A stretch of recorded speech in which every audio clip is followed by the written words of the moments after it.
Chapter 11 है 3 dimensional geometry, class 12 का exercise 11.1 का क्वेश्चन नंबर 42। फर्स्ट है कि if a line makes angle 90 degree, 135 degree, 45 degree with the X Y and Z axis respectively and find its direction cosine.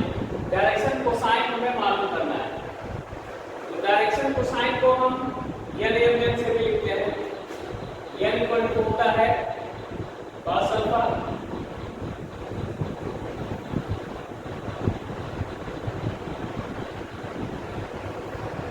l equal to होता है cos alpha, m equal to होता है cos beta और n equal to होता है cos gamma. इससे भी हम डायरेक्शन कोसाइन को रिप्रेजेंट करते हैं।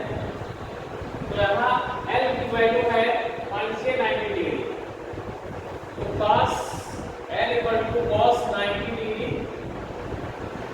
इक्वल टू होता है 0 के। और कह रहा है कि फाइंड द डायरेक्शन कोसाइन, जो डायरेक्शन कोसाइन मालूम करना है। l equal to cos 90 degree equal to 0 और cos 135 डिग्री इक्वल टू होता है, क्योंकि ये सेकंड क्वाड्रेंट में पड़ रहा है 135, समझ गए ना। इसलिए ये हो जाएगा 100 cos 180 माइनस कितना 35, यानी ये हो जाएगा हमारा आपका कितना 180 में से 135 निकालें तो कितना बचेगा 45 डिग्री, है ना। तो 45 cos 90 minus theta, cos 90 minus theta बराबर क्या हो जाएगा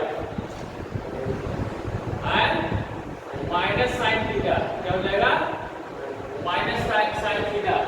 टोटल मान लीजिए इसमें से हम कितना घटाएंगे तो 135 से बचेगा हमारा, है ना। और ये हो जाएगा माइनस में सेकंड क्वाड्रेंट में पड़ रहा है, तो ये थीटा हमारा कितना हो जाएगा 45 डिग्री मिलेगा। तो साइन 45 डिग्री बराबर कितना होता है 1/√2 हो गया। इस तरीके से साइन का वैल्यू हमको मिला। अब फिर हम cos n इक्वल टू ये हमारा m था, ठीक है, और ये हमारा हो गया 45 डिग्री, यानी cos 45 डिग्री बराबर कितना होता है 1/√2 होता है। तो इस तरीके से डायरेक्शन कोसाइन क्या मिला हमको। Therefore, direction cosine equal to हो गया कितना हो गया 0 माइनस 1/√2 और 1/√2, है ना।